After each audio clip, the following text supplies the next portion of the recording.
প্রথমে শেষদা গাড়ি চালাইতেছে, গাড়ি চালানোর পর কতক্ষণ ধরে অনেক সময় ধরে গাড়ি চালাইতেছে, ঠিক আছে। চালানোর পর আমি বলতেছি যে আমাকে দেও না গাড়িটা।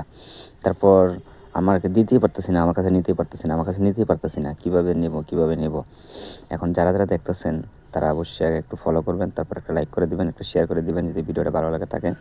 তো এখন মূল কথা চলে যাই।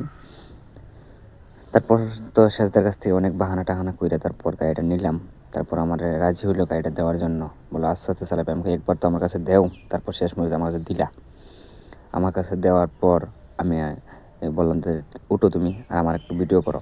তারপর আমার একটু ভিডিও করতেছেন, ভিডিও করার পরে বললাম যে তুই আস্তে আস্তে চালাইছ। আমি বললাম ঠিক আছে আস্তে আস্তে চালাইমু, একবার তো তুমি উঠো, উঠার পরে না দেখতে আমি কত আস্তে আস্তে চালাই।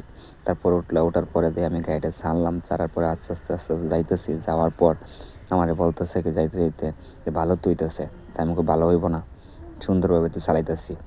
তারপর এত সুন্দর জায়গা দেখেন আমার সামনের দিকে পিছনের দিকে, মানে এত সুন্দর, ঠিক আছে।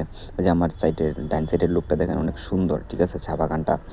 তারপর একটু সামনের দিকে যে রাস্তাটা, রাস্তাটা অনেক সুন্দর, ঠিক আছে, অনেক ভালো রাস্তা। এই যে রাস্তাটা, রাস্তাটা ডাইন সাইডের দিকে, ঠিক আছে, এই যে রাস্তাটা দেখতেছ অনেক সুন্দর রাস্তাটা। তো শেষ দায় আমার ভিডিও করলাম, ভিডিও করার পর বলতেছে যে চল এখন জায়গা বাড়িতে। আমি বললাম যে ঠিক আছে চলো, আধা ঘন্টা হয়ে গেছে, তাহলে চলো জায়গা। তারপর শেষমেশ চলে আইলাম বাড়িতে।